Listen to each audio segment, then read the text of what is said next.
La première série de formations sur l'inclusion pédagogique, euh, nous avons choisi de commencer par les classes inversées.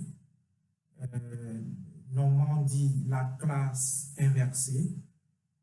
Mais j'ai constaté que il y a beaucoup de classes inversées. Il y a beaucoup, selon les auteurs et tout, chacun a sa façon. Je vais, je vais faire une pause.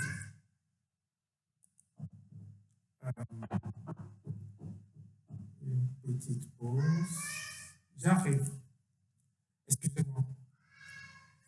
Je fais une pause pour régler un petit truc familial.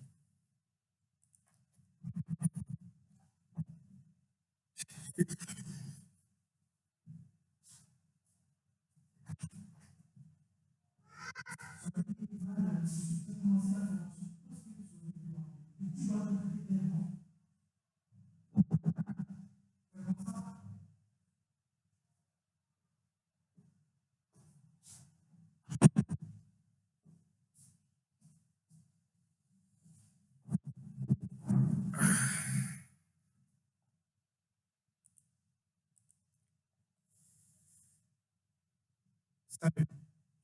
Vraiment des excuses. Les enfants.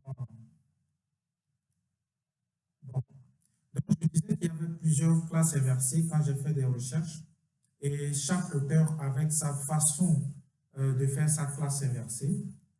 Et même moi aussi, dans l'utilisation de ma classe inversée, par rapport à mon contexte, j'ai ma façon de faire aussi la classe inversée. Donc, les classes inversées, je pense que c'est mieux d'utiliser ça comme ça, parce qu'une fois aussi que nous allons parcourir tout ceci, vous allez avoir les éléments de la classe inversée, vous ferez votre propre classe inversée en fonction de votre contexte, en fonction des élèves, en fonction des équipements qui se trouvent dans l'établissement. Donc, voilà pourquoi on a choisi les classes inversées. Donc, c'est une des alternatives pour pouvoir faire la pédagogie inclusive. Nous aurons d'autres séries pour voir d'autres cas de pédagogie. Donc, les classes inversées, c'est une approche, la classe inversée, c'est une approche pédagogique innovante qui alterne les phases d'apprentissage en autonomie et des phases en présentiel. C'est une approche qui date de plus de 25 ans, 30 ans. C'est là depuis, ce n'est pas nouveau. Et on l'utilise depuis, mais on l'a amélioré avec l'arrivée des TIC dans l'éducation. Donc, c'est pourquoi tout le temps, ces derniers temps, il y a beaucoup d'écoles qui utilisent les classes inversées ou la classe inversée. Donc, il y a une phase d'apprentissage en autonomie et une phase en présentiel. Bon, présentiel, ça peut dire de façon physique ou de façon virtuelle par visioconférence s'il s'agit de cours en ligne. Donc, elle repose sur l'idée de transférer des activités à faible charge cognitive, telles que l'acquisition des connaissances de base à la maison, permettant de consacrer des sessions en classe aux tâches nécessitant un haut niveau de réflexion, de collaboration et d'interaction entre les pairs et avec les enseignants. Ça, c'est une définition qui date de plus de 10 ans, 20 ans, comme ça. Et ici, on sent que on veut transférer à la maison un certain nombre d'activités et faire un certain autre nombre d'activités en classe. Vous allez voir qu'au cours de cette formation, il y aura beaucoup de choses qui vont changer. Il y aura, au lieu de parler de la maison, on va parler d'autonomie. Au lieu de parler des interactions et des réflexions et tout, on va parler d'une phase en présentiel en classe. Donc, vous voyez par exemple l'image de cette classe, c'est la classe que nous avons de façon traditionnelle, où nous mettons, tous les bancs sont derrière l'un derrière l'autre, en face du tableau. Donc ça, c'est notre façon traditionnelle de présenter la classe. Mais avec la classe inversée, et le modèle de présentation de la classe peut changer d'un établissement à un autre. Donc, quelle problématique nous avons? C'est comment adapter la classe inversée pour qu'elle favorise l'inclusion de tous les élèves, quels que soient leurs besoins spécifiques, leur rythme d'apprentissage, leur contexte socio-économique. S'il y a des élèves qui ont des problèmes économiques ou sociaux, il va falloir faire en sorte, il va falloir faire en sorte que ces élèves puissent profiter, il va falloir faire en sorte que ces élèves puissent profiter de tout ce que vous donnez en classe.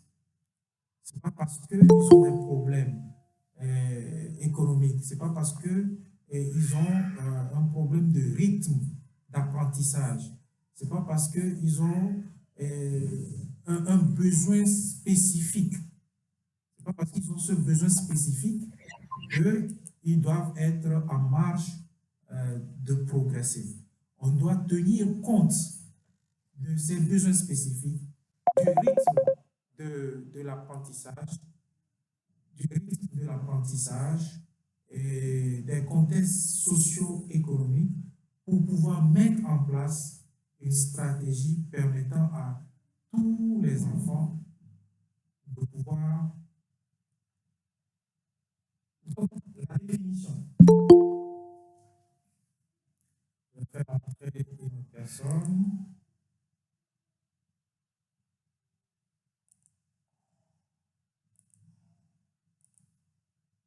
La définition de l'école est inclusive.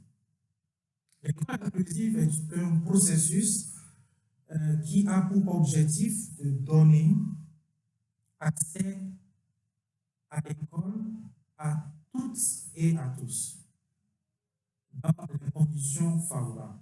L'ONU définit l'inclusion comme un processus visant à tenir compte de la diversité des besoins de tous les apprenants et à y répondre par une participation croissante à l'apprentissage, aux cultures et aux collectivités, et à réduire l'exclusion qui se manifeste dans l'éducation. Voilà la définition de l'ONU.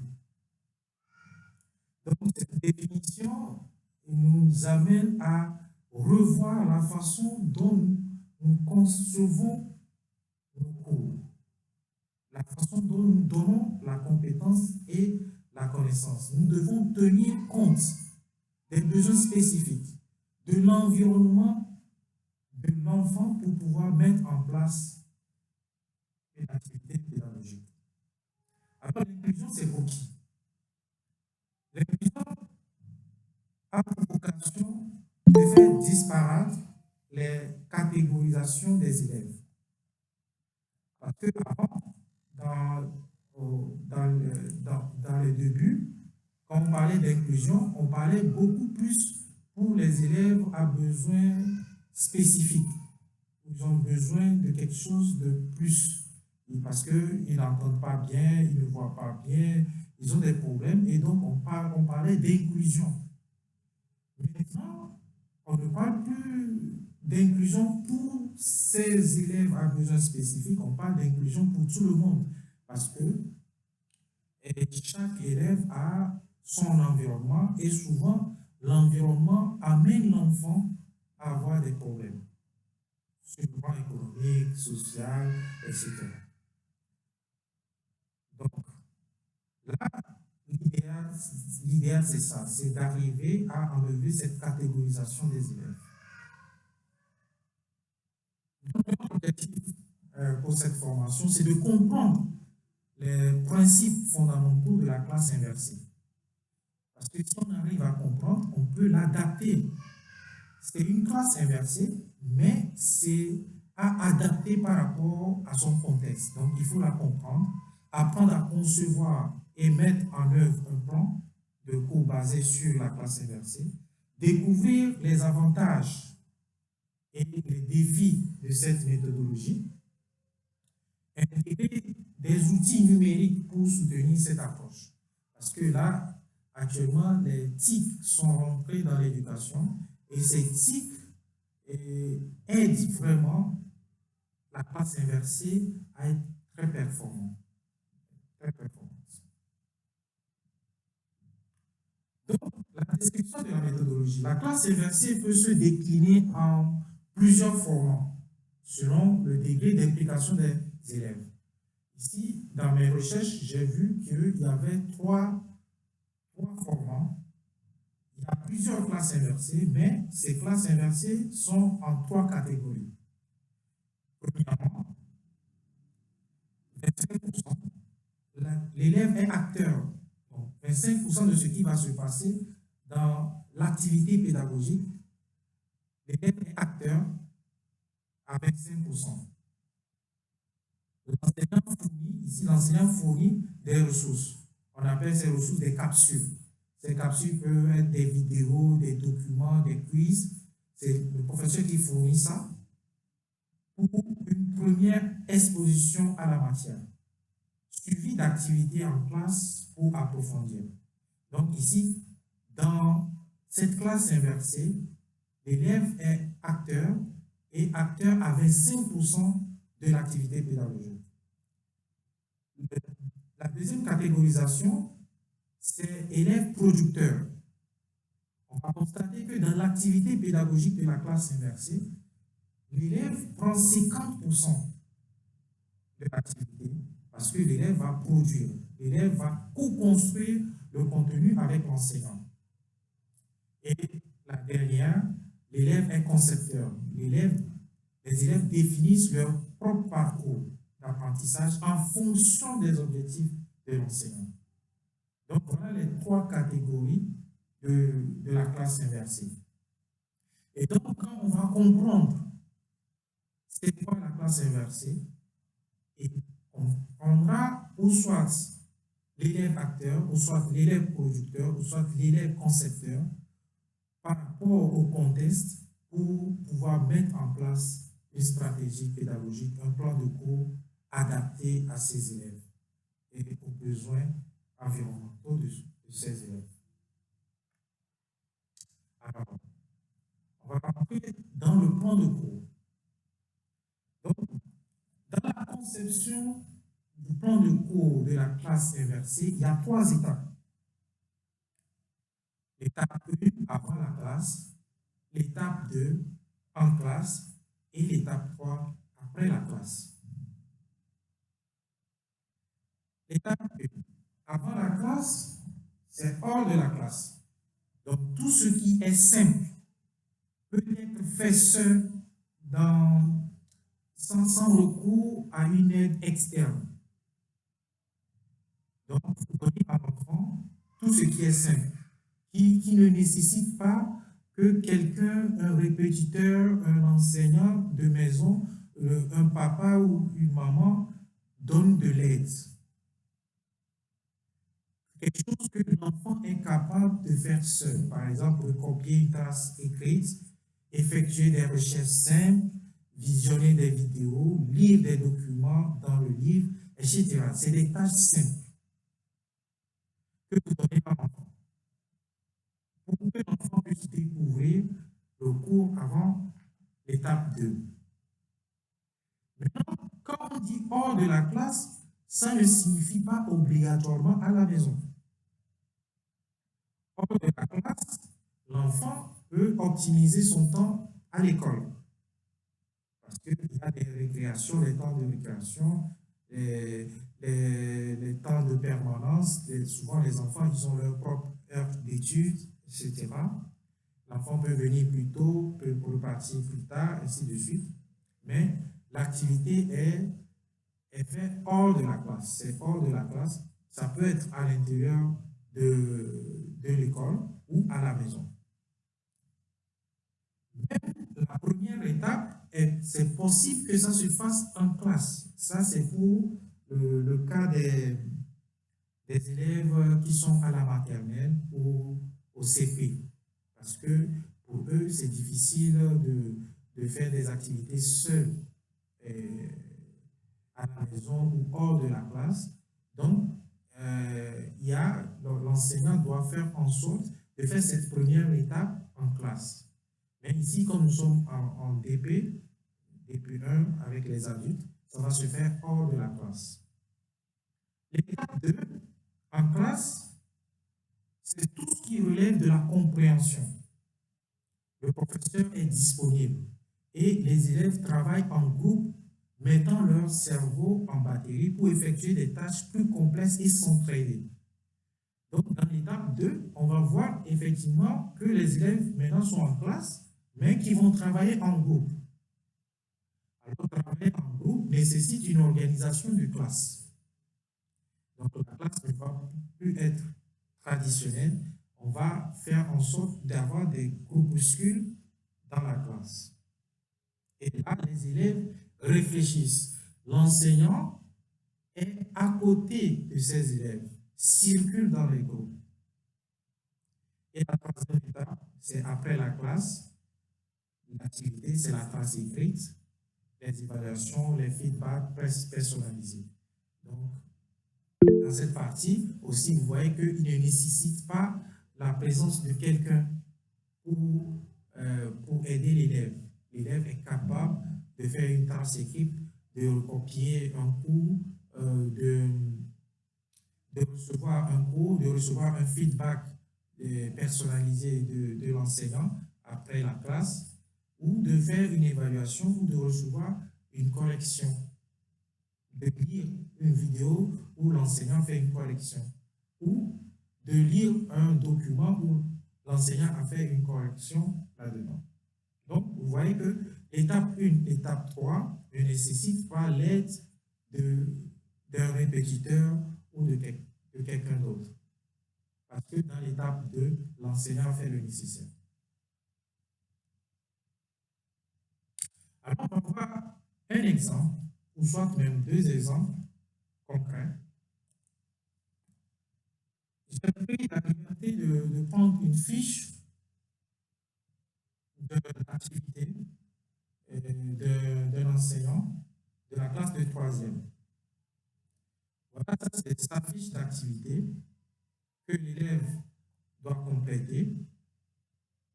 Et dans cette fiche, on voit que l'élève a une vidéo, le lien de la vidéo, l'élève a le QR code qui peut lire directement avec son portable la vidéo ou cliquer sur le lien pour lire la vidéo. Et on voit à la fin, qu'est-ce qui va être rendu, le chef-d'œuvre. L'enfant doit produire un compte rendu sous forme libre permettant de tirer une conclusion dans l'enquête sur le meurtre de Josette. On utilisera l'ensemble des données accessibles dans le livret présent. Donc ça, c'est à la fin ce que l'enfant va produire. Alors, on est en train de voir quelle pédagogie l'enseignant veut mettre en place. Parce que l'enseignant est en train de parler aussi d'enquête sur le meurtre. Donc, ça veut dire que c'est un projet. Les enfants vont travailler sur un projet. Donc, c'est la pédagogie par projet. On va voir ici, l'enseignant indique l'activité hors classe. Il dit lire l'ensemble du PDF et du PDT. Visionner les vidéos. Lire l'ensemble du livret. Finaliser sa propre carte mentale. Voilà l'activité hors classe que l'enfant est censé faire. Et donc, quand on regarde la partie du cours que l'enfant a, vous voyez, il y a le cours qui est là, il y a le document qui précise tout, qui explique le cours, les ions, tout ça. L'enfant a tout ce document-là, bien fait, et on va voir ici la pédagogie par projet. Mais qui a tué Josette? J'espère que c'est comme ça qu'on l'appelle, Josette Parton. Qui a tué Josette? Donc, les enfants vont travailler en groupe pour élucider l'affaire. Ça, c'est une pédagogie par le projet. Vous voyez? Donc, en classe, les élèves vont lire ces documents, vous voyez, les documents, avec les rapports, les suspects et tout. Et on a les bâtiments avec les retrouvailles des ions Fe de plus, vous voyez, sulfate de plus. Les élèves vont regarder dans les bâtiments quels sont les ions qu'on a trouvés là-bas, quels sont les tests et qui étaient présents, qui n'étaient pas présents. Et par rapport au cours qu'il y a ici, pour connaître quel ion a été utilisé, quel ion est nécessaire pour savoir qui a tué qui, les élèves vont regarder ce cours et vont pouvoir élucider l'affaire. Vous voyez là, ici, l'enseignant a mis un tableau qui permet à l'enfant d'aller dans le bâtiment, de trouver le nom, de trouver la formule, les ions négatifs, ainsi de suite. Ils font ça. Après, ils regardent les risques, les précautions et tout.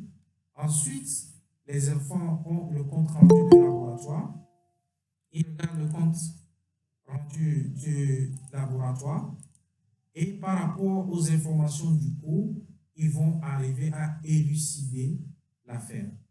En élucidant l'affaire, les élèves vont prendre connaissance du cours, vont appliquer les connaissances du cours et élucider l'affaire. Et donc, après, ils feront un compte-rendu qui permet de conclure ou non sur l'implication éventuelle de l'un des suspects. Ça, c'est une pédagogie par projet. C'est la pédagogie par projet. Je reviens à la formation.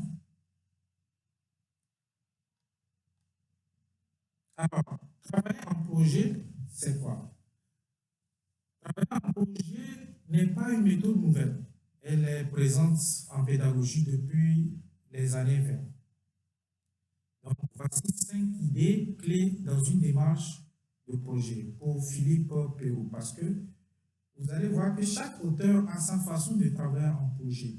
Moi, je vais vous présenter aussi ma façon aussi de travailler en projet. Et après, vous aussi, vous pouvez adapter votre façon de travailler en projet. Donc, les 5 idées que vous devez avoir dans votre projet, c'est ça.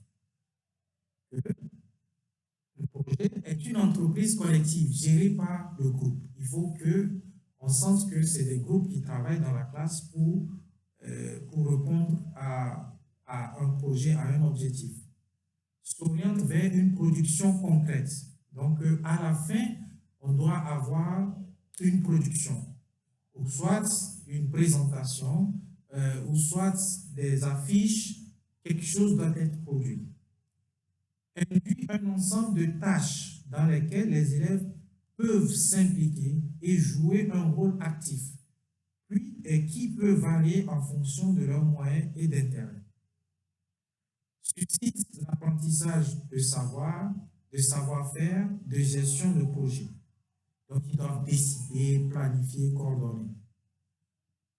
Favorise en même temps des apprentissages identifiables, au moins après coup, figurant au programme d'une ou de plusieurs disciplines. Donc, ils doivent savoir qu'ils sont en train d'utiliser des informations, des connaissances du cours pour pouvoir élucider le projet. Donc, exemple de plan de cours. Exemple de plan de cours pour une classe de seconde, en respectant les 3 étapes. Vous voyez ici comment est-ce que la classe, vous voyez comment est-ce qu'on a présenté la classe. La classe, elle est plus traditionnelle. On voit qu'il y a des groupes. Il y a des groupes dans la classe. Donc ici, par exemple, pour un thème sur la loi de Newton, il y a un professeur qui a travaillé. J'ai vu un peu sa vidéo. J'ai mis le lien à la fin, vous pourrez visionner plus tard, où l'activité à la maison ou avant la classe, c'est visionner une capsule vidéo. Et la capsule vidéo dure 10 minutes, expliquant les 3 lois de Newton. Donc, la vidéo est disponible sur une plateforme numérique Il y a aussi des supports PDF pour la prise de notes. Donc, et après, quand ils vont regarder cette vidéo ou bien ils vont regarder le PDF sur la plateforme, les enfants vont répondre à un quiz en ligne pour vérifier leur compréhension. Donc, ça se fait hors de la classe. Une fois que les élèves ils ont regardé, ils font le quiz qui est en ligne. Donc, l'enseignant reçoit immédiatement les réponses de ces quiz. Il sait que tel élève, il a regardé la vidéo, tel élève n'a pas pu faire tel quiz. Ou bien il y a un groupe d'élèves qui n'ont pas pu réussir telle question dans le QCM. Alors, il sait déjà que dans l'étape 2, il doit prendre en compte cette partie. Vous voyez?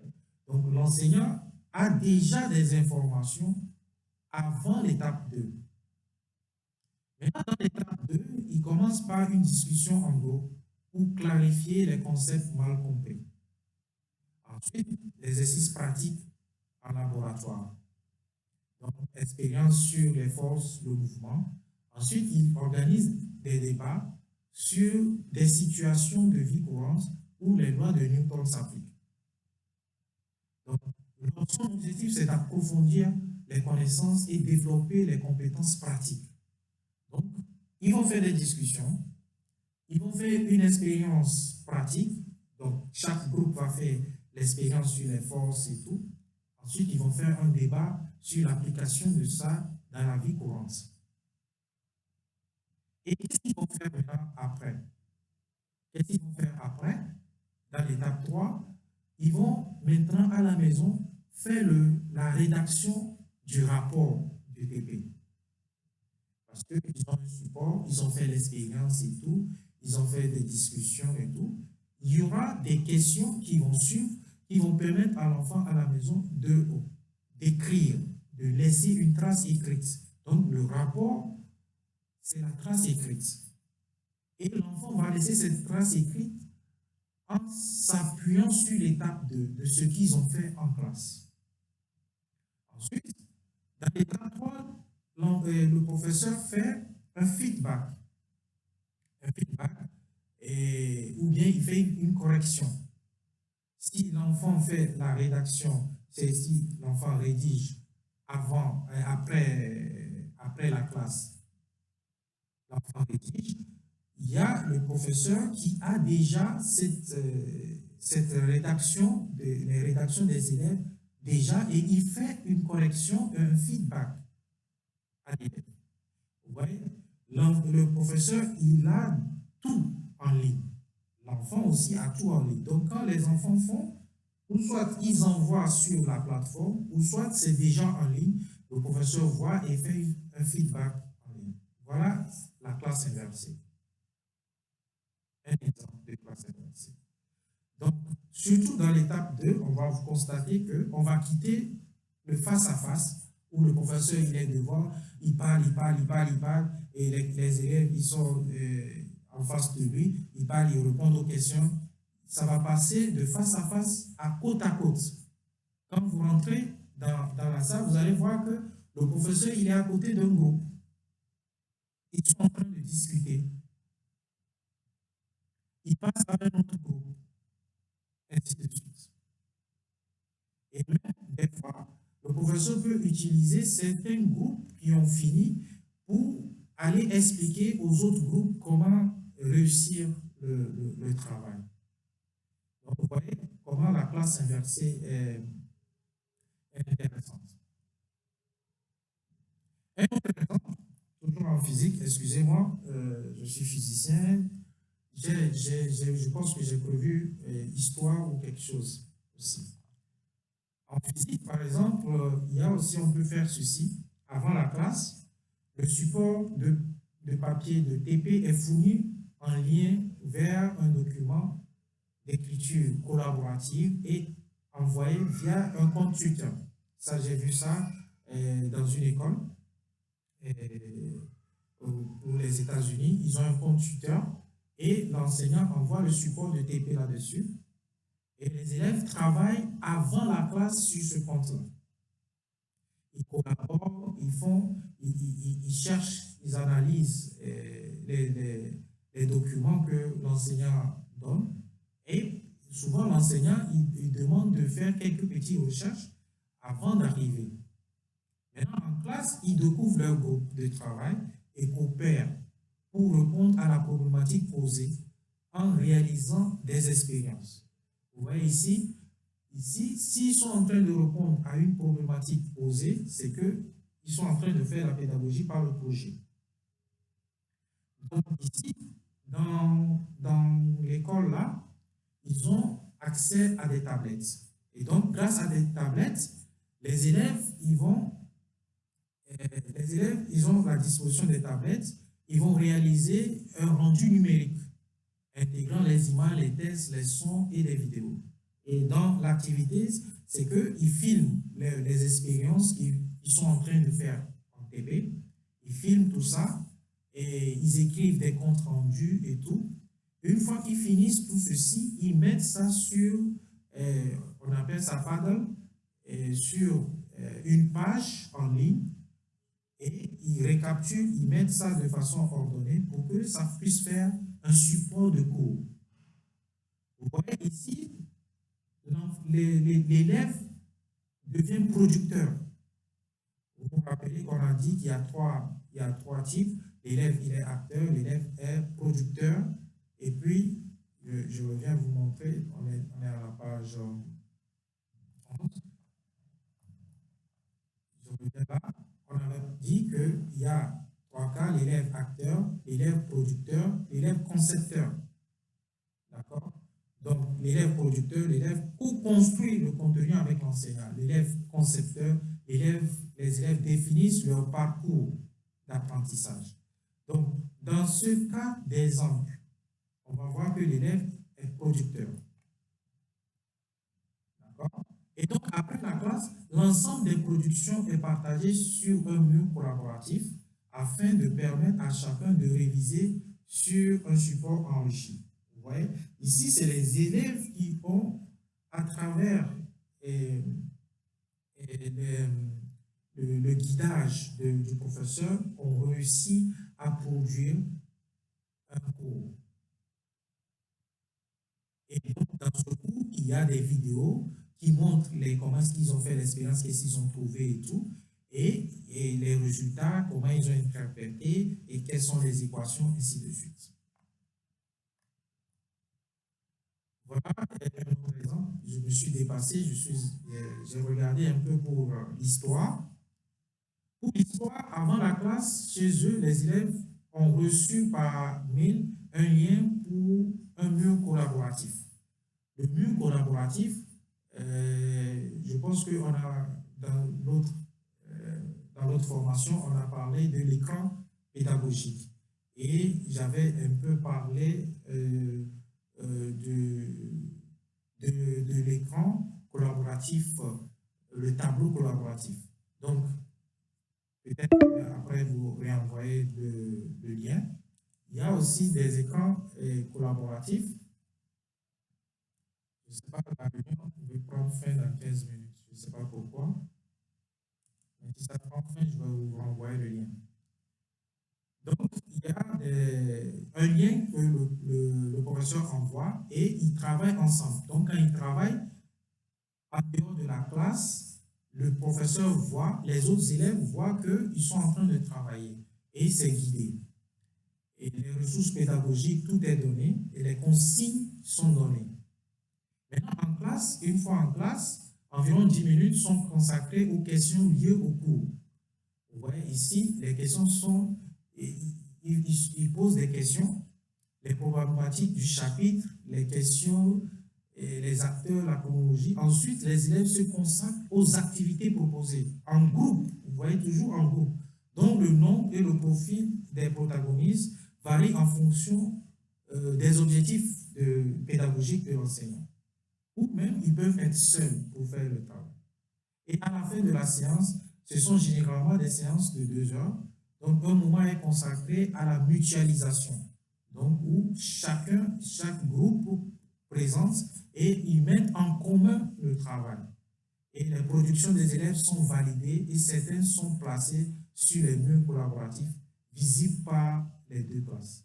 Vous avez vu ici, ils n'ont pas l'étape 3, mais l'étape 3, il est inclus immédiatement dans l'étape 2. Pourquoi? Parce qu'il y a l'aspect TIC, l'aspect technique qui est à l'intérieur de ça.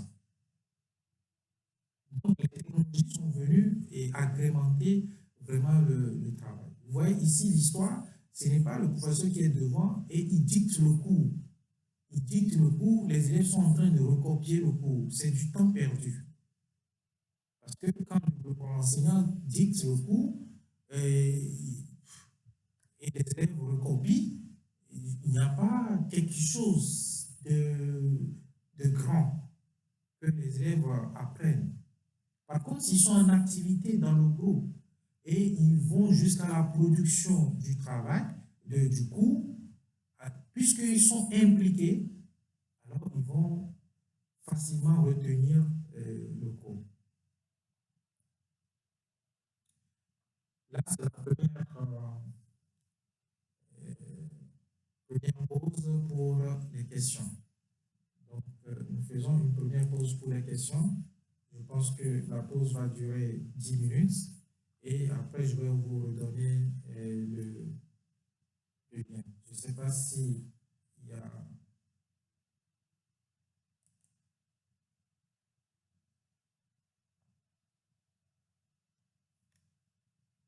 Ah, d'accord.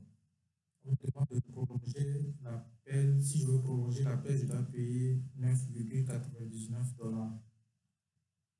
Donc, ça va se couper dans 10 minutes et puis je vais vous redonner le... Je pense que plus tard, on va acheter. Voilà. Il y a des questions. Il y a une question. Dans une classe où l'enseignant remarque que la plupart des élèves ont un potentiel intellectuel un peu limité, quel format de la classe pédagogique faut-il adopter? De quel format de classe inversée faut-il adopter? Effectivement, et si les élèves sont, il y a un groupe d'élèves qui est un peu limité intellectuellement, ils ont des problèmes. Ce qui peut-être il ne faut pas faire déjà, c'est s'ils sont 2 ou 3, de chercher à mettre ces 2 3 ensemble et de mettre l'effort quelque part. Si vous faites ça, déjà vous faites une catégorie d'élèves. Ils vont savoir que, bon, moi, c'est parce que entre les élèves, ils savent que tel est très bon, tel n'est pas bon. Donc, une fois que vous mettez les faits ensemble, ils vont se retrouver comme ils sont catégorisés. Donc, ce qu'il faut faire peut-être, c'est de les répartir dans les groupes et de les suivre personnellement. Et une fois que vous passez à côté, de pouvoir les écouter et de les questionner. Ou de dire aux autres membres du groupe et de pouvoir être sûr que ce qu'ils sont en train de faire, tel élève est en train de comprendre. D'accord? Donc, voilà. Et il y a plusieurs façons de faire. Parce que les élèves qui ont un faible potentiel intellectuel, l'objectif, ce n'est pas qu'ils arrivent à capter comme les autres, ou ils arrivent à avoir la même vitesse de progression que les autres. Non, l'objectif, c'est qu'ils progressent par rapport à eux-mêmes, par rapport à quelqu'un. Ils vont progresser par rapport aux compétences, aux capacités qu'ils ont. Ceux qui sont très forts, ils vont progresser aussi par rapport à leurs capacités. Chacun essaie d'avancer en fonction de lui-même. Je ne sais pas s'il y a une question. Oui, il y a une autre. Lorsque dans une classe de 15 élèves, par exemple, il n'y a que 2 forts, comment adapter l'inclusion par la classe inversée? Okay. Donc, s'il n'y a que 2 élèves qui sont forts, Donc, ça veut dire que tu as une classe à peu près harmonisée. Donc, tu vas pouvoir mettre en place ta structure. Donc, ce qui est sûr, avant les classes, tu dois pouvoir mettre en place une capsule qui permet à ces élèves de pouvoir réagir sans avoir à demander aux parents ou à un répétiteur à faire quelque chose. Et maintenant, en classe, tu prépares des activités qui vont leur permettre d'évoluer à leur rythme. Je ne sais pas, en TDC, je ne sais pas, c'est vous les spécialistes. Donc, vous allez voir, puisque c'est des activités en groupe, ils vont pouvoir faire ces activités. Il faut mettre les activités peut-être étape par étape et mettre séquence par séquence de s'ils ne peuvent pas faire en gros les activités, tu peux disséquer les activités qui puissent faire petit à petit jusqu'à avancer. Mais il faut faire attention parce qu'on a aussi le programme à finir. Et ça, on en parlera après. On a le programme à finir et est-ce qu'il faut faire la classe inversée tout le temps? Moi, j'ai vu les personnes qui travaillent les classes inversées, c'est que ceux qui ont écrit les livres et tout, j'ai vu un peu leur historique, comment est-ce qu'ils font. Eux, ils font les classes 24, H24. Tout le temps, ils font toujours les classes inversées, toujours. Et j'ai suivi l'interview d'une dame. On lui a demandé, bon, depuis plus de 10 ans, tu fais la classe inversée. Qu'est-ce qui montre que cette classe inversée a un impact sur tes élèves? Qu'est-ce qui montre que cette classe inversée a un impact sur tes élèves? Mais l'enseignant n'a pas pu répondre à cela parce que l'enseignant a dit qu'il n'a pas pu faire ou bien il n'avait pas les capacités de faire les recherches, avoir les recherches comme on le fait en thèse et tout, pour pouvoir bien dire que bon, la classe inversée a impacté mes élèves. Mais ce qui est sûr, c'est qu'il a constaté que ces élèves sont devenus de plus en plus autonomes et les élèves comprenaient mieux. Mais moi, j'ai creusé un peu ma curiosité pour aller encore plus loin, pour voir quelles sont les classes que souvent ces personnes-là qui parlent de la classe inversée attaquent. Et j'ai vu que souvent, c'est les classes de collège. J'en ai vu rarement au lycée. Et au lycée, il y a une autre façon qui font les classes inversées. Oui, il y a Nadia qui a la main levée. Oui, Nadia. Oui, allô Richard, bonsoir. Bonsoir. Alors, ma question, c'est de savoir, par exemple, par rapport à la classe inversée, s'il arrive que, par exemple, nos cours sont dédiés par des activités et que moi, je propose mes élèves de faire ces activités à la maison, des fois même, il y a des activités expérimentales où les élèves peuvent toutefois voir des vidéos avec des liens à la maison et venir en classe et que je puisse corriger ces activités avec eux. Est-ce que ça peut être considéré comme une classe inversée? Effectivement, c'est super. Et ça, c'est considéré comme classe inversée. C'est même la classe inversée. Mais maintenant, le truc quoi? La classe inversée cherche à promouvoir l'inclusion. Donc, il faut s'assurer que la capsule que tu donnes pour la maison, que les élèves, ils ont tout pour pouvoir accéder à cette capsule. Par exemple, s'ils ont besoin de l'Internet et que tu envoies et il y a un élève qui n'a pas d'Internet, alors il y a problème, il n'y a plus inclusion. Okay. Inclusion. Donc, il faut s'assurer que la capsule que tu donnes, les élèves ont accès à tout. S'il y a un élève qui n'a pas des problèmes pour accéder, une fois qu'il a des problèmes, alors il n'y a plus une inclusion. Alors, tu as aussi mentionné quelque chose par rapport au niveau de l'accès à l'Internet. Mais regarde, par exemple, si nous prenons l'exemple de nos livres, dans nos livres, nous avons déjà certaines applications directement données par le manuel et que l'élève peut facilement télécharger en fait l'application et voir n'importe quelle expérience facilement pour pouvoir avancer dans les activités. Maintenant, si je continue de cette manière, est-ce que je suis forcément obligé de savoir si l'élève a l'Internet à la maison ou pas? Oui, parce que l'inclusion veut tenir compte des aspects économiques, sociaux des élèves, des difficultés que les élèves ont en dehors de la classe. Même dans la classe, l'enseignant doit tenir compte de tout ce qu'il y a comme environnement de l'enfant avant de proposer une activité pédagogique. Amener à l'inclusion. Parce qu'on peut faire la classe inversée et ne pas amener à l'inclusion. Comme tu l'as dit, est-ce que je suis obligé de savoir est-ce que tous mes élèves, ils ont Internet?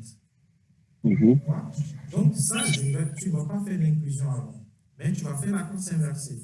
Mais il va y avoir des problèmes parce que normalement, quand on fait la classe inversée, c'est d'amener les élèves à pouvoir faire le travail avant. Mais s'ils n'arrivent pas à faire le travail avant, il y a un problème. Mais aussi, il faut savoir que on n'est pas forcé d'utiliser les TIC pour faire la classe inversée. On n'est pas forcé d'utiliser les TIC pour faire la classe inversée. On peut faire la classe inversée sans l'utilisation des TIC. Vous pouvez immédiatement donner les supports. Les élèves, ils ont des livres, comme tu l'as dit, et tu peux leur demander d'explorer telle page du livre et de répondre à telle question que tu as écrit au tableau, ils doivent recopier ou faire tel exercice comme tu l'as dit. Et donc là, ils n'ont pas accès et ils n'ont pas besoin d'avoir l'Internet et tout, mais ils ont besoin d'avoir le support. Si tous tes élèves n'ont pas le cours, le livre, s'ils n'ont pas acheté le livre, toi, en tant qu'enseignant, tu dois leur proposer un support et leur donner ce support-là. Exactement. Ça va couper dans 2 minutes. Je vais vous réenvoyer le lien. D'accord? Okay. Merci beaucoup, déjà. Je vais vous présenter, par exemple, moi, la semaine dernière,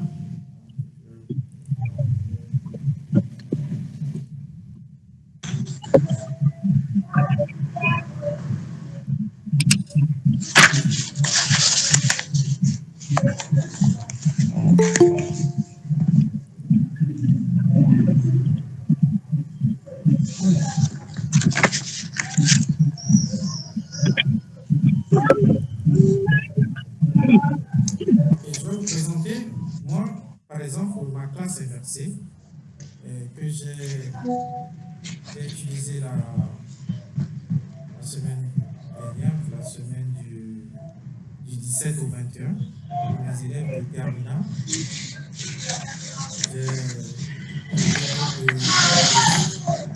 Je pense qu'il y a quelqu'un d'autre dans le champ.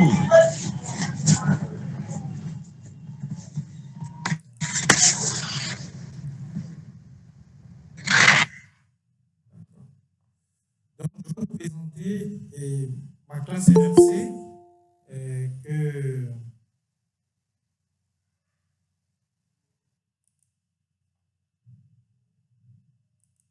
il y a des gens qui sont en dedans ou pas?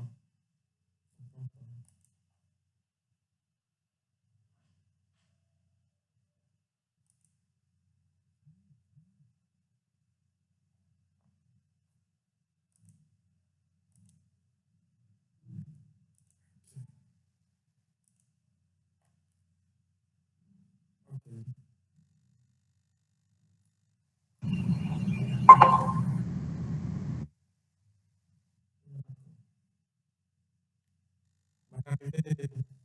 Julien, donc,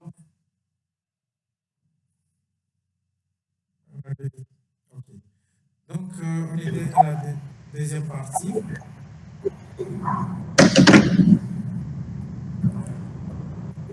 Je voulais présenter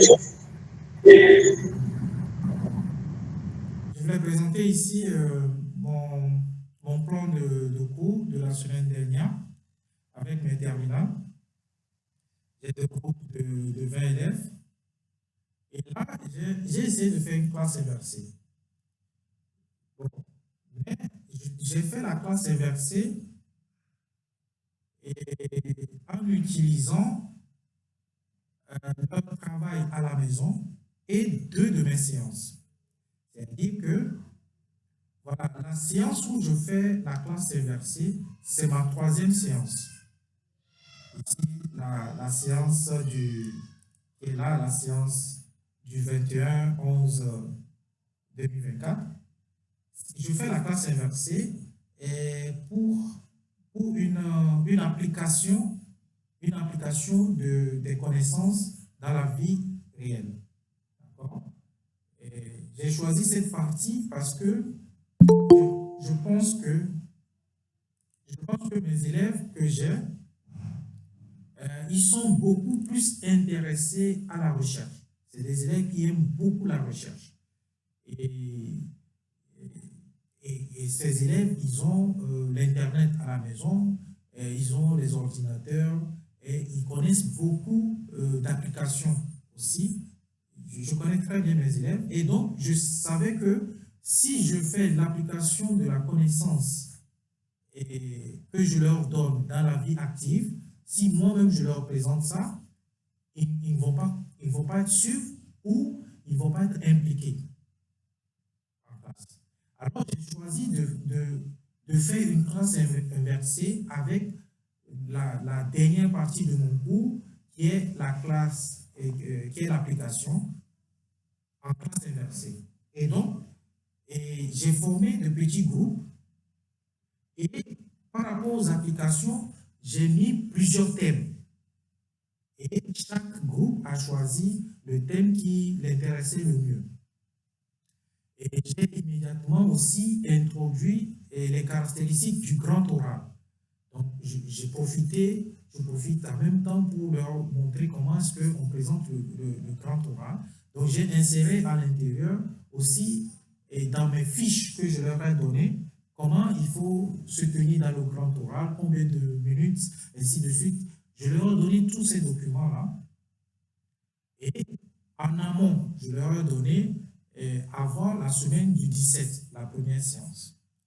Et donc, ils avaient à la maison ou en dehors de la classe à faire des recherches, à lire les documents et à suivre les instructions parce qu'ils vont non seulement faire la recherche et suivre l'application de ce que je vais faire avec eux dans la séance du 17 et dans la séance du 19,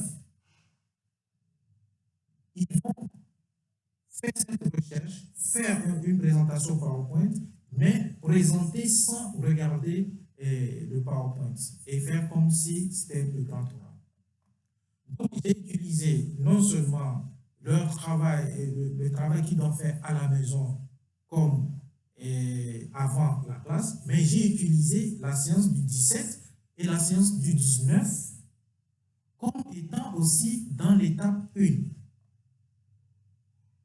Mais par contre, cette séance, on a eu à faire ça en classe. Parce que c'est dans cette séance-là que je leur montre la connaissance et la compétence. Et c'est cette séance du 17-19 qu'ils vont utiliser avec les recherches qu'ils vont faire pour pouvoir me faire la présentation en classe et produire un document à la fin sur les applications de cette connaissance-là.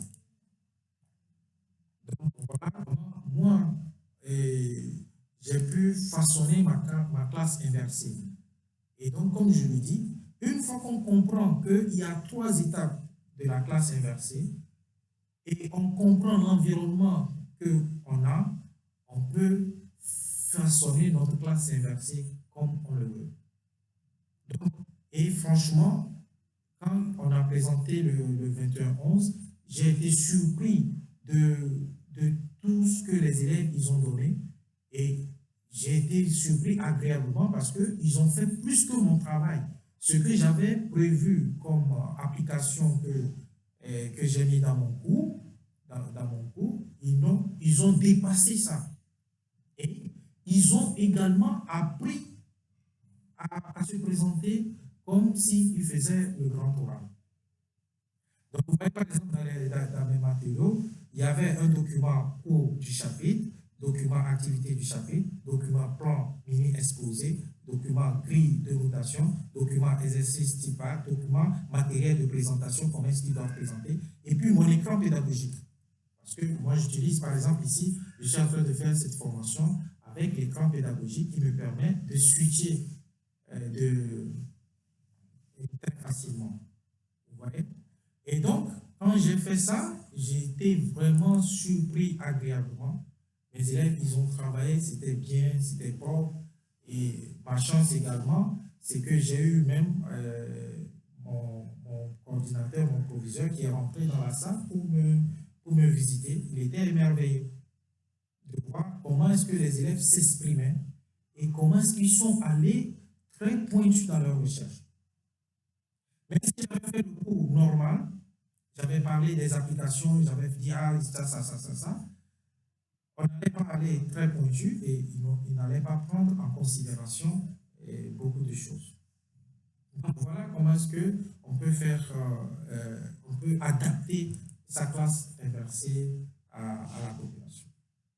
Donc, la classe inversée, elle peut être uniquement, ou on peut nécessiter seulement des cours en ligne, ou bien le professeur lui-même peut créer une vidéo ou des diaporamas ou des simulations. Le professeur lui-même peut créer ces trucs-là. Les TIC nous permettent ça maintenant. Ou bien le professeur peut créer une pédagogie par le projet uniquement. Il faut que l'enseignant arrive à créer une situation réelle qui va déclencher le cours. Et donc, des fois, c'est compliqué. Des fois, ça prend du temps. Mais franchement, par exemple, moi, par rapport à ce que j'ai présenté la semaine dernière, j'ai plein de documents que j'ai préparés en amont. Et ça m'a pris au moins 2 jours pour pouvoir préparer ces documents en amont. Mais au moment d'exécuter ce plan de cours, en classe, je ne faisais pratiquement rien. Par exemple, dans ma 3e séance, j'étais assis et j'écoutais. Ensuite, je posais des questions, les élèves me répondaient. Vous voyez? C'est les élèves maintenant qui sont acteurs, c'est eux qui sont devant, c'est eux qui parlent, et moi j'écoute. Et je pose des questions, les autres posent des questions. Donc, j'ai déjà fait ma part de travail en amont, et pendant mes séances, maintenant, c'est les élèves qui font les activités. Et moi, j'ai maintenant le temps, la liberté de passer côte à côte de chaque groupe pour leur dire qu'est-ce qu'il y a, ou pour les écouter, pour répondre à des questions, pour leur poser des questions, pour tirer leur attention sur ça, ainsi de suite. Voilà. Donc, aussi, ça permet une progression individuelle. Par exemple, on peut voir la nécessité de faire des cours en ligne, de planifier des cycles d'apprentissage. Il y a des fois même, les élèves peuvent se sentir prêts à faire une évaluation qu'on peut mettre en ligne. Si l'élève se sent prêt, l'élève clique sur l'évaluation et fait l'évaluation. Donc, dans toutes ces phases, l'outil numérique est un support pour diversifier les pratiques, les productions, faciliter les échanges, différencier et réguler les apprentissages de chaque élève. Donc, l'utilisateur qui est l'élève devient producteur, il partage, il propose des ressources, ajoute, trie des informations. Il a l'horizontalité du partage.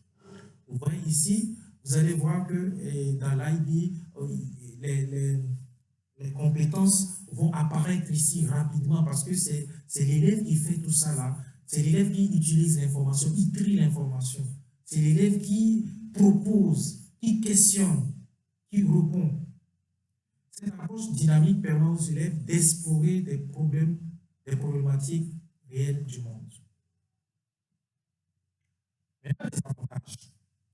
Les avantages de la classe inversée, ça favorise l'autonomie et la responsabilité de l'élève améliore les interactions en classe grâce à cette activité collaborative. Vous allez voir qu'il y a plus d'interactions et la classe n'est pas calme comme traditionnelle. Quand tu viens, tu entends un peu de bruit et tout. C'est pas parce qu'il y a du bruit que la classe ne travaille pas. La classe est en train de collaborer, la classe doit parler, la classe doit bouger. Et on peut voir des élèves qui sont debout en train de faire quelque chose, d'afficher, des élèves qui sont en train de faire des expériences, des élèves qui sont en train de filmer, ainsi de suite. La classe doit bouger. Ça permet une meilleure différenciation pédagogique. Oui, parce que vu que les TIC sont là, on peut avoir des supports numériques, des vidéos, des simulations, ainsi de suite. Et donc, les élèves qui, eux, ils écoutent, ils peuvent écouter des vidéos, qui voient, d'autres peuvent voir, d'autres peuvent toucher, faire les pratiques, ainsi de suite. Et accroît l'engagement des élèves, notamment ceux en difficulté. Effectivement, vu que les activités vont susciter à l'enfant certaines choses, l'enthousiasme et tout, l'enfant va commencer par s'intéresser, va commencer par réussir des activités et ça va donner plus d'engagement à vos élèves. Maintenant, le point de vigilance. Il nécessite des compétences numériques pour créer des contenus adaptés. Il faut que l'enseignant ait des compétences numériques élevées. Il ne faut pas que si l'enseignant n'a pas les compétences numériques élevées, il va avoir problème. Parce que l'enseignant va se limiter uniquement à des documents physiques, le livre, les traces écrites et tout, et ça va être compliqué. Demande une préparation importante en amont. Ça demande vraiment beaucoup de préparation en amont, beaucoup de recherche, beaucoup de réflexion, élève par élève. Tel élève a souvent telle difficulté, ou bien tel élève pose trop de questions. Pourquoi il pose? Comment est-ce que je vais faire? Est-ce que ça va motiver mes élèves à comprendre? Parce que des fois, on fait un plan de cours et quand on arrive dans la classe, le plan de cours ne prend pas. Ça, c'est notre faute. Parce qu'on n'a pas étudié tout l'environnement qu'il y a. Vous préparez, vous dites, quand vous allez venir, vous allez faire ceci, vous allez faire ceci. Et vous arrivez, vous constatez que non, ça ne va pas. Moi, ça m'arrive. Et même, ça m'est arrivé tout dernièrement où c'était une séance d'activité. Une séance, pas d'activité, d'exercice. Parce qu'on avait déjà fait les activités et j'avais besoin que les élèves s'exercent. Et donc, j'ai pris des sujets dans le livre d'études où le livre, là-bas, on a écrit vers le bac. Donc, les sujets, c'est vers le bac. Et donc, j'ai pris ces séries de sujets, j'ai mis dans mon plan de cours. Quand je suis arrivé en classe, mes élèves, ils ont refusé de travailler ces sujets. Parce qu'ils se disent que eux, les sujets vers le bac ne vont pas vraiment les amener à maîtriser les sujets de bac. Ils préfèrent les sujets type bac passé, les sujets qui ont été déjà faits les années antérieures. Ils préfèrent ces types de sujets que les sujets allant vers le bac. Ils ont refusé de travailler ça. Et je suis obligé d'écouter mes élèves. Parce que si je force et je dis non, c'est ce qu'on va faire, les activités en groupe, ils vont les bâcler. Alors, j'ai changé immédiatement mon plan de cours, mes ressources.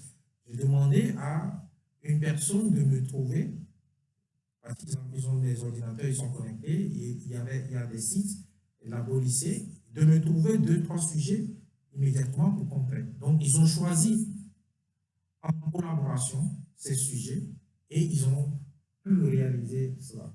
Et ça, c'était ma faute parce que je devais savoir. Je devais savoir parce que mes élèves, je dois savoir comment, qu'est-ce qu'ils veulent exactement. Donc ça, il faut bien préparer en amont le travail. Les points de vigilance aussi, c'est au niveau des parents. Quand vous faites la classe inversée, c'est nouveau pour certains parents. Des fois, il y a des problèmes, vous allez avoir des convocations. Il y a un parent qui va chercher à vous voir et pour mieux comprendre la chose. Donc, il faut une entente, il faut une communication plutôt avec les parents quand vous voulez faire les classes inversées. Pour surtout ceux qui adoptent les classes inversées tout au long de l'année. J'ai vu quand j'ai fait les recherches que certains professeurs, ils adoptent ça tout au long de l'année. Si vous voulez adopter ça tout au long de l'année, mieux au début de l'année expliquer aux parents, voilà comment moi je travaille, voilà ma méthodologie d'approche et tout. Sinon, vous allez avoir les convocations des parents. Et expliquer également aux élèves. Expliquer aux élèves parce que ça va changer. Les élèves, vous n'allez pas dans la méthode inversée, c'est les exercices, quand les élèves vont chercher à s'exercer, c'est avec vous. Ce n'est plus à la maison. Et donc, il n'y aura plus la nécessité de répétiteurs à la maison. Mais il faut voir, il faut savoir, il faut savoir comment faire. Moi, par exemple, moi, dans ma situation ici, que tu le veuilles ou non, le parent, il prend systématiquement un répétiteur à la maison. Donc, il faut faire avec. Et puis, les collègues aussi. Il y a certains collègues qui ne trouvent pas intéressant cette méthode. Et donc, ça peut vous créer des problèmes. Par exemple, moi, je suis coordinateur de ma discipline pour le collège et le lycée. Si, en tant que coordinateur, je trouve que la méthode inversée n'est pas, je ne la go pas trop, je vais commencer par dire à mes collègues enseignants de ne pas trop mettre en pratique ça parce que je ne trouve pas ça intéressant, ainsi de suite. Donc, s'il y a des collègues comme ça peut créer des problèmes. Ça peut créer des problèmes et puis ça va créer des tensions dans l'équipe professorale, et ainsi de suite. Je fais une deuxième pause pour recueillir les questions. S'il y a des questions.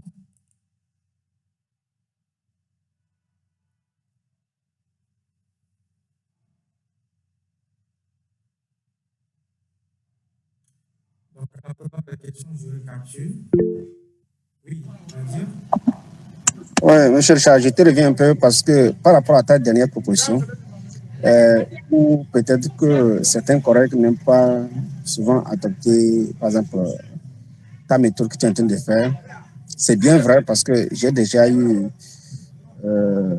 des élèves comme ça qui me disent que non, ma méthode n'est pas comme celle de tel prof parce que tel prof a une méthode qui les favorise plus.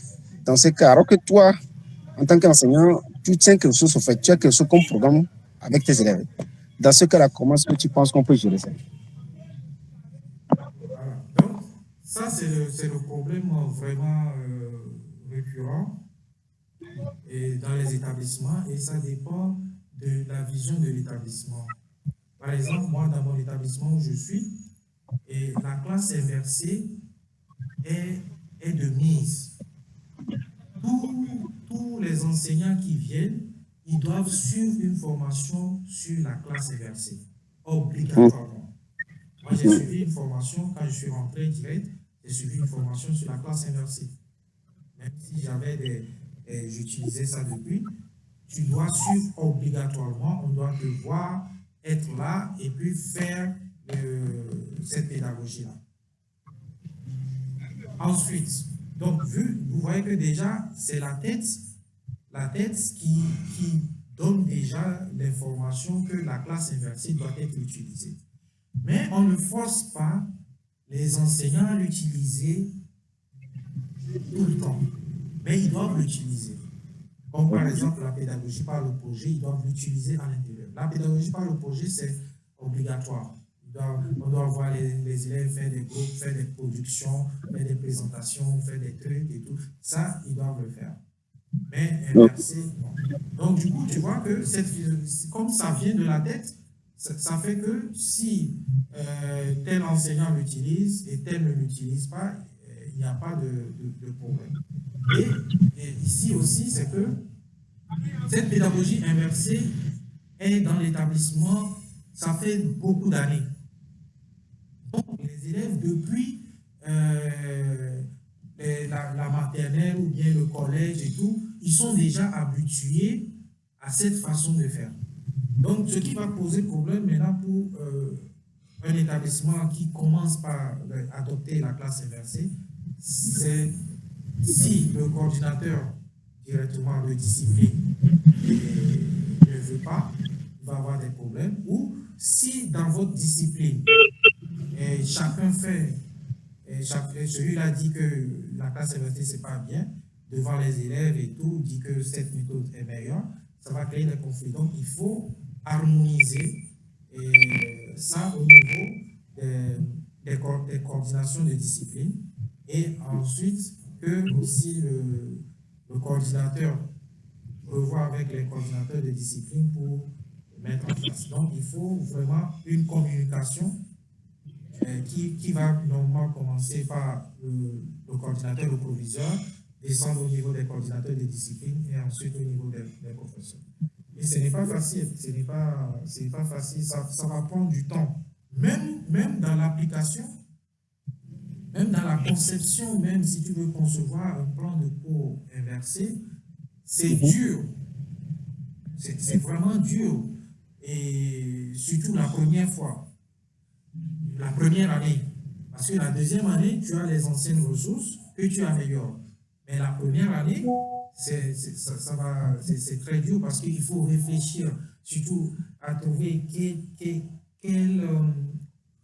que je vais utiliser, quel projet je vais utiliser qui va captiver mes élèves et concevoir la fiche d'activité. Vous savez, nous, souvent, en tout cas moi, c'est tout récemment, moi, c'est dans les 5 dernières années, que tu vas me voir maintenant et systématiquement faire un plan de cours bien détaillé, minute par minute, tu vas me voir et créer des activités pour les élèves, le cours, tout ça, tu vas créer une vingtaine de fiches comme ça.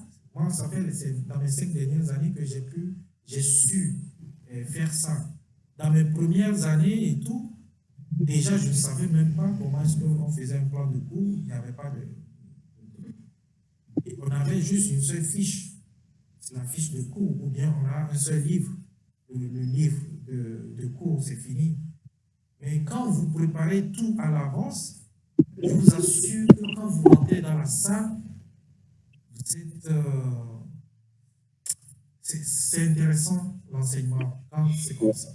Je ne sais pas s'il y a d'autres questions. C'est bon, Richard. Ok. J'ai préparé une troisième partie qui va être plus contextualisée. Alors, la classe inversée dans le contexte EPIA, dans notre contexte, dans le programme du diplôme. Quelle est la place que nous avons au niveau des TIC? Est-ce que nous avons les TIC qui nous permettent de pouvoir faire la classe inversée? Voilà la question que je me suis posée. Et dans notre établissement, nous avons l'Internet. Nous avons l'Internet dans les salles de classe. Nous avons un projecteur. D'accord? Et nous avons aussi, la dernière fois, nous avons fait une formation sur l'écran pédagogique. On peut avoir accès au DigiScreen. C'est très bien. Nous avons le tableau blanc qui est là. Nous avons un ordinateur ou des ordinateurs. Nous avons la salle informatique qui est là. Donc, déjà, l'infrastructure et l'équipement que nous avons là, ça répond immédiatement au TIC que doit avoir la classe inversée. Maintenant, au niveau des logiciels, parce que pour la classe inversée, il faut déposer des dossiers et des PDF, il faut déposer des vidéos. Où est-ce qu'on va déposer ces vidéos? Quand les élèves ils font le travail hors classe, ils doivent déposer aussi ça sur une plateforme pour que l'enseignant puisse voir, puisse faire des feedbacks, des retours. Oui, on a des plateformes. Il y a le Google Classroom. J'avais un peu essayé avec Nadir, je pense, et ça commençait par marcher. On peut adopter le Google Classroom même dans les écoles où ils ont leur propre plateforme, parce qu'ils ont des structures informatiques élevées, ils ont créé leur propre plateforme, ils utilisent toujours Google Classroom. Ils utilisent, même dans mon école ici, ils utilisent toujours Google Classroom, malgré qu'ils ont Pronote. Dans l'école IB Oasis International, ils ont leur propre plateforme, mais ils utilisent toujours Google Classroom. Il y a beaucoup d'écoles qui utilisent Google Classroom. Ça permet de déposer les dossiers, de recevoir les dossiers des élèves, de faire une interaction directe avec les élèves, avec Google Classroom. Donc, on peut avoir Google Classroom, c'est gratuit. Maintenant, il y a les outils pour pouvoir créer les contenus. Il y a PowerPoint. Bon, PowerPoint, maintenant, c'est dépassé.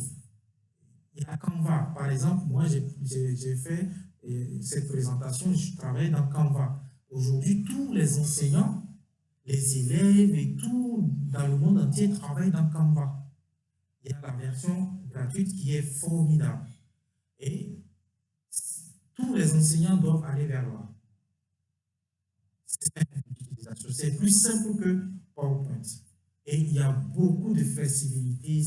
C'est des choses de glisser, déposer, changer les trucs. Donc, c'est facile d'utilisation.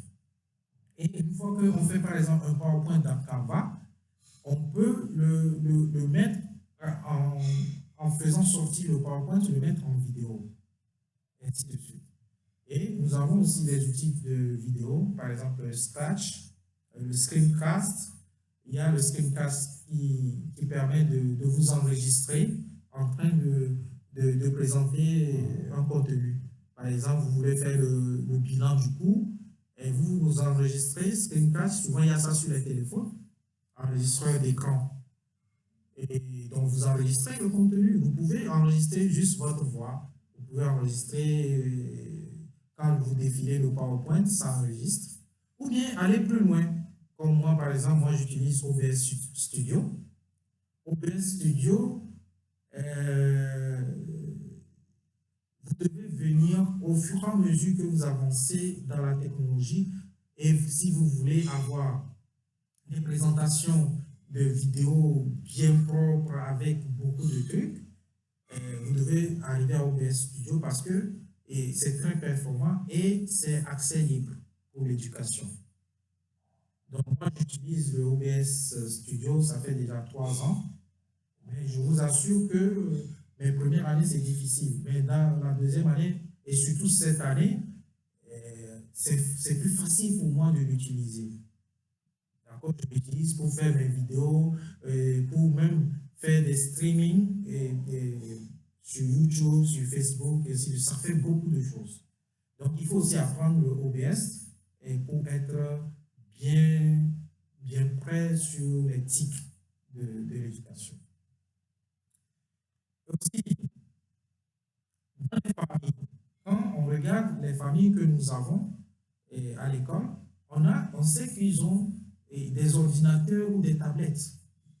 Comme pour le diplôme, ils ont des ordinateurs ou des tablettes, donc on peut leur donner des vidéos, des exercices, ou bien ils peuvent se connecter à Google Classroom. La plupart de ces enfants, ils ont Internet à la maison, ou soit sur le téléphone de leur papa, ou soit complètement à la maison. Et la plupart aussi ont des smartphones. Des fois, ils peuvent, par exemple, écrire et faire leurs devoirs et scanner avec le smartphone, le téléphone, et envoyer le scan sur la plateforme. Donc, ils peuvent faire ça. Ils peuvent aussi accéder à des plateformes, par exemple, Google Classroom, ils peuvent accéder. Et puis, aussi, chez eux, à la maison, ils ont des espaces, souvent les parents, ils mettent des espaces calmes pour eux, pour travailler. Donc, on a le minimum, on a plus que le minimum d'équipement nécessaire capable de faire la classe inversée en utilisant l'éthique. Je me suis posé aussi au niveau de la coordination, au niveau, on peut utiliser la messagerie, donc les outils comme WhatsApp, et Google Meet, Zoom, comme je suis en train de l'utiliser, et les Zoom aussi, on on peut utiliser les Zooms pour faciliter la communication entre les enseignants, entre les élèves, parce que là, actuellement, on utilise Meet entre nous, les enseignants, pour discuter de quelque chose. Et on peut faire ça aussi avec les parents, avec les élèves. On peut utiliser ça, on a l'accès. Et puis, il faut une formation. Il faut une formation minimale pour les enseignants comme pour les parents sur l'utilisation de ces outils-là, de Google Classroom, de Zoom, même de WhatsApp. Même de WhatsApp, il y a certaines fonctionnalités qu'on peut utiliser sur WhatsApp et tout, et pour pouvoir faire une activité pédagogique. Donc, formation surtout pour les enseignants, OBS, Google Classroom, les plateformes comme DigiScreen, DigiBoard, Digi. Et quand je préparais la formation, je suis tombé sur une autre plateforme qui est vraiment formidable et que je vais sûrement faire une vidéo. C'est DigiStep. DigiStep permet de créer tout le cours, étape par étape, permettant aux élèves d'avoir accès, de créer, de mettre les devoirs, de reprendre les devoirs, de faire tout pour un chapitre donné. Juste avec un lien, l'enfant a tout. J'ai découvert ça hier et j'étais vraiment content d'être tombé dessus. Si vous avez, c'est DigiStep. Et puis, vous pouvez aussi aller sur la digitale pour avoir tous les digi éducatifs. Donc, je me suis posé la question également, quand faut-il privilégier la classe inversée? C'est vrai, j'ai vu des vidéos, j'ai vu beaucoup d'enseignants faire la classe inversée toute l'année. Mais j'ai vu aussi que ces personnes qui font les classes inversées toute l'année sont souvent au collège. Ou bien la plupart ont des matières de langue, le français et l'anglais et tout.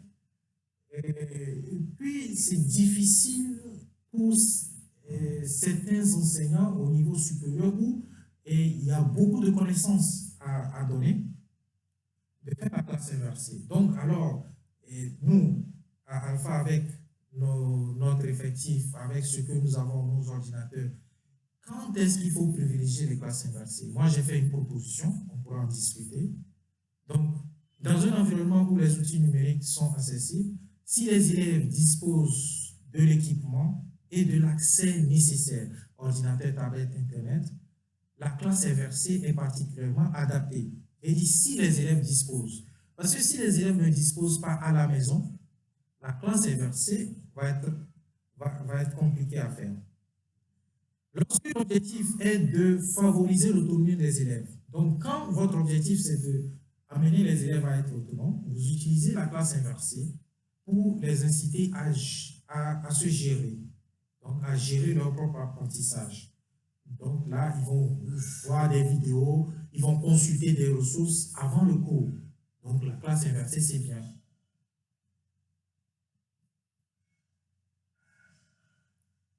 Maintenant, quand faut-il privilégier, toujours quand faut-il privilégier le cours pour les contenus nécessitant des exercices pratiques ou des discussions en classe? Des exercices pratiques, par exemple, nous en sciences, c'est facile pour nous de faire la classe inversée parce que nous avons des activités pratiques et qui donnent beaucoup d'engouement. Quand les élèves veulent faire les expériences au laboratoire, comme ça, ils sont très excités. Nous, déjà, nous avons la chance, d'accord? Les activités de discussion en classe, ça aussi, c'est très intéressant. Et dans la plupart des matières, il y a des discussions. L'AIB demande à ce qu'il y ait des discussions. Et donc, on peut utiliser la classe inversée pour ces cas de contenu. Donc, dans des matières comme les mathématiques, les sciences ou les langues, où la pratique et l'interaction sont cruciales, la classe inversée libère du temps pour les activités pratiques ou des débats approfondis. Les élèves arrivent avec une première compréhension des concepts, ce qui permet à l'enseignant de se concentrer sur leur application et sur la résolution des difficultés. Aussi, en cas de niveau des élèves hétérogènes, les élèves avancés peuvent explorer des concepts à leur rythme grâce aux vidéos et aux ressources, tandis que les élèves ayant plus de difficultés bénéficient d'un accompagnement personnalisé pendant le temps de classe. Alors, je me suis posé aussi la question, quand il faut éviter la classe inversée.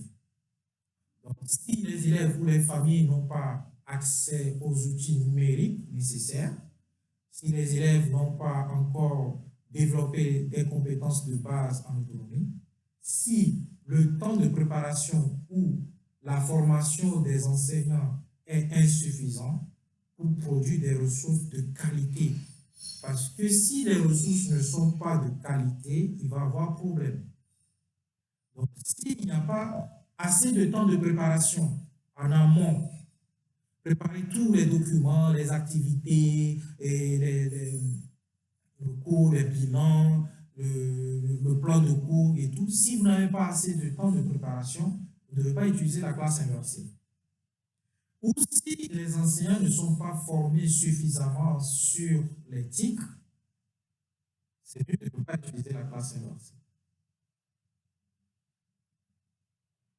En résumé, privilégier la classe inversée lorsque les outils, le contexte et les objectifs pédagogiques s'y prêtent, notamment pour favoriser l'autonomie, approfondir les apprentissages en classe et mieux différencier les approches selon les besoins des élèves.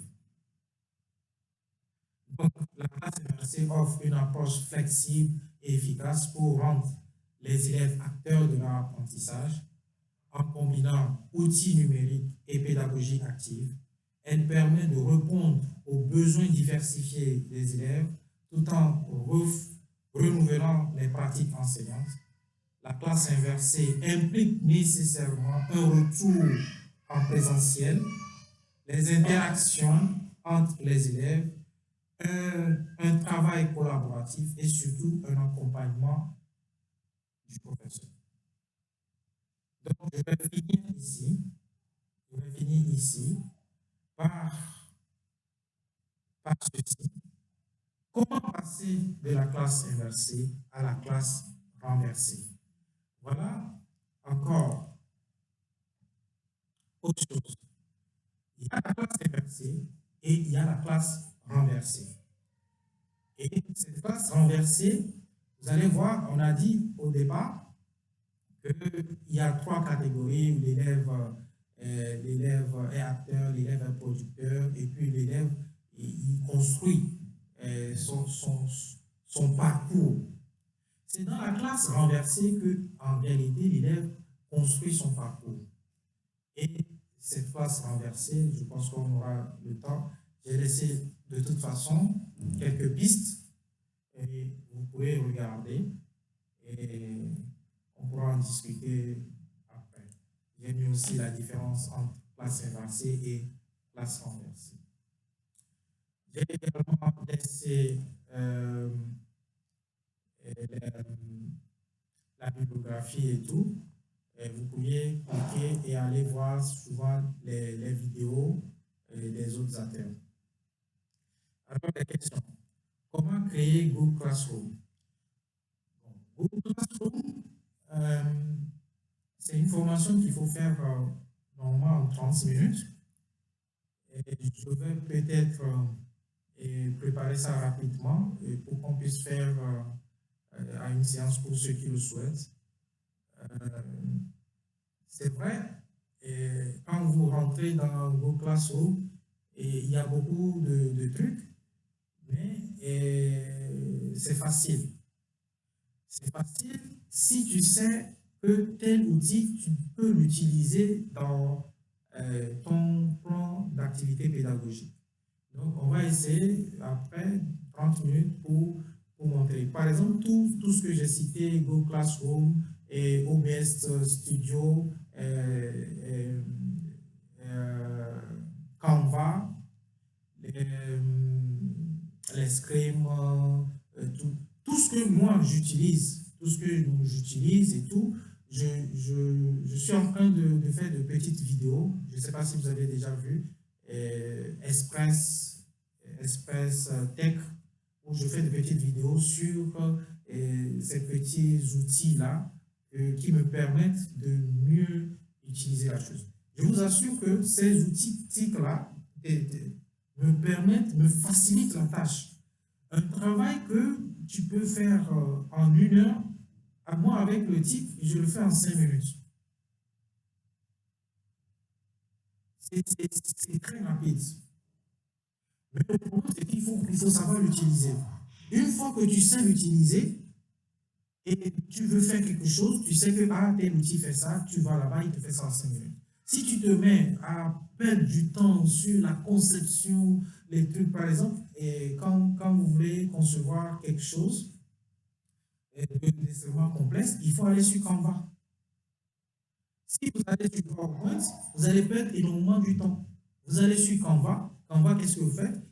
C'est glisser, déposer. Vous glissez, vous déposez, vous glissez, vous déposez. Vous voulez une image, vous glissez, vous déposez. Vous voulez rogner, vous cliquez sur ça, ça rogne immédiatement. Mais si vous allez dans PowerPoint, les trucs traditionnels, vous allez avoir du mal, ça va vous prendre du temps et tout ça, vous n'allez pas aller vite.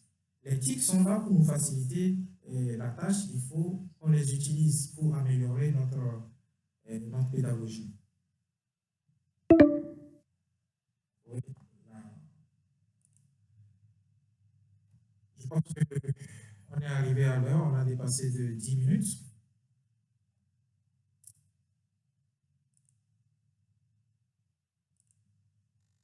Un, 2, 3 minutes, s'il y a des questions. Pouvez-vous nous laisser votre fiche de classe inversée si... Oui, je vais vous laisser la fiche de classe inversée. Et ma fiche de classe inversée, je le fais en Canva. D'accord? Et je vais vous laisser le lien de Canva. Je vais vous donner le PDF, mais je vais vous laisser le lien de Canva où vous pouvez aller dessus pour modifier. Vous cliquez dessus, vous modifiez. Et aussi, il y a, pour savoir utiliser les outils Canva que je viens de dire, il y a une plateforme où tout le monde est passé. Moi, je suis passé là-bas. Moi, ça m'a formé et à près de 80%. C'est YouTube. C'est YouTube. Tu vas sur YouTube, tu tapes comment utiliser Canva et tu vas voir les vidéos comme ça.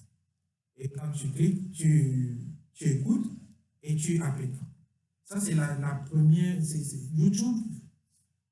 Moi, je l'utilise tout le temps. Si j'ai un petit problème, même je suis dans Excel, et la dernière fois, je voulais créer des codes et pour pouvoir comparer la note, si la note est entre ceci et ceci. Et prendre ceci, si la note dépasse ça, prendre ça. Donc, je voulais écrire le code. Je suis allé sur YouTube. J'ai dit, bon, je veux créer ceci. Ils m'ont donné plein de trucs. Ensuite, je suis allé sur ChatGPT. Je lui ai dit, je veux ça, je veux que le code puisse comparer deux trucs et me prendre ceci. Et il m'a aussi donné le code que j'ai pris et je suis venu mettre dans Excel. C'est les types qui font tout ça. Il faudrait qu'on arrive à les utiliser. Je pense qu'il n'y a pas d'autres questions. S'il n'y a pas d'autres questions, je vais laisser la parole. Pour qui veut la parole, je pense que dans 3 minutes, on va arrêter. Donc, il y a M. Kossi, Julien qui est là. Ça fait longtemps, je ne vous ai plus vu.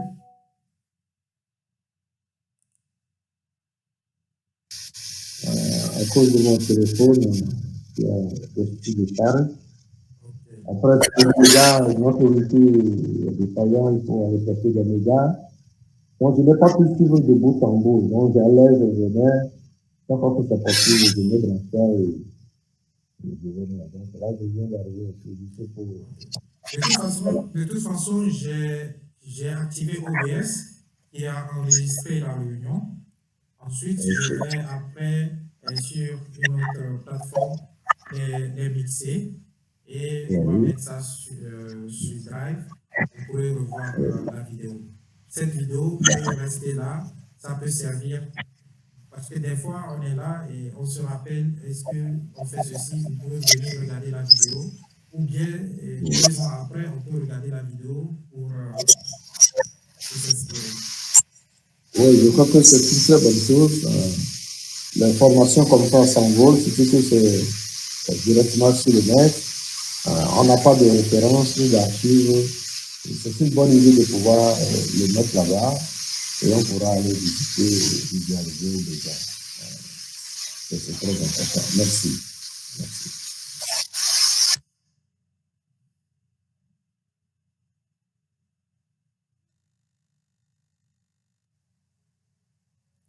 D'accord. Oui, bonsoir à tous. Bonsoir, chers collègues Pinida. Bonsoir. C'est un plaisir partagé. Lorsque vous ne gardez pas vos savoirs, vous voulez les partager avec nous. Au nom de l'équipe pédagogique, je tiens sincèrement à te remercier, à t'exhorter à continuer dans cette lancée afin de nous outiller, de partager ton savoir-faire. Et nous, on est prêts aussi à apprendre. Comme nous sommes dans un carrefour du donner, du recevoir, un sincère merci au nom de toute l'équipe et de tous les enseignants de l'IB.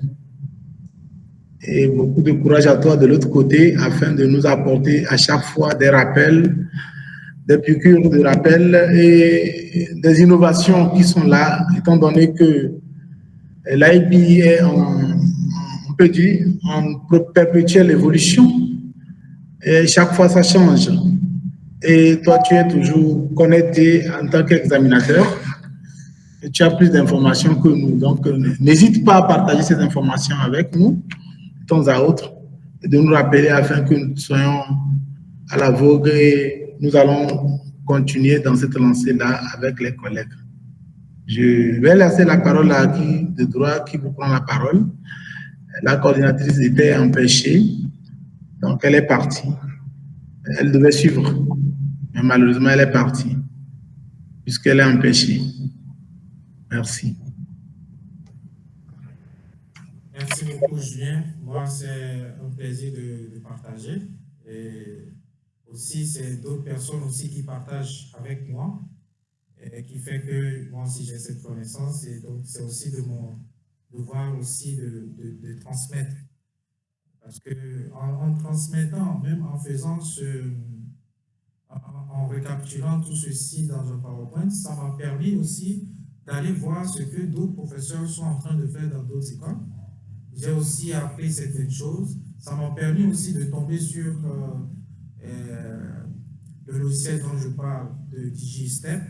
Je découvre moi aussi, j'apprends dans ça. Et moi aussi, ça m'élève. Et si ça vous élève, ce sera aussi parfait. Moi, je tiens vraiment à vous remercier parce que vous cherchez toujours à améliorer et vous êtes toujours présent. Et je suis vraiment content et j'espère que vous allez aussi l'utiliser et aussi partager autour de vous parce que l'objectif, c'est que toute l'Afrique soit au courant, que tous les enseignants soient outillés et à ça. Ce n'est pas quelque chose de compliqué, c'est juste que souvent on n'a pas l'information. Souvent on n'a pas l'information. Donc il faut partager avec les autres, il ne faut pas garder pour soi. Et il faut que tous les enseignants africains aient vraiment ces capacités-là à pouvoir égaler avec les enseignants de par le monde. Donc, je pense que je vais finir comme ça. Je vous remercie beaucoup pour votre présence. Et si vous avez des questions, il y a la plateforme de ressources qui est là. Vous pouvez laisser vos questions là-bas et je pourrai répondre directement. Parce que les questions en inbox, ces 2 derniers mois, ça m'a fatigué. Ça me fatigue parce que des fois, je ne réponds pas vite parce qu'il y a beaucoup de messages. Donc, si c'est dans un seul groupe, ça me facilite la tâche. Souvent, quand je réponds à une personne, ça répond en même temps à d'autres personnes. Merci beaucoup. Merci. C'était une joie de vous retrouver virtuellement. Si c'était physiquement, Julien, si c'était physiquement aussi, on allait pouvoir faire des évidences. Mais vu que c'est virtuel, on va mettre ça pour la prochaine fois. Merci. La prochaine fois. Merci. Merci. Salutations à la famille, salutations à tout le monde. Merci.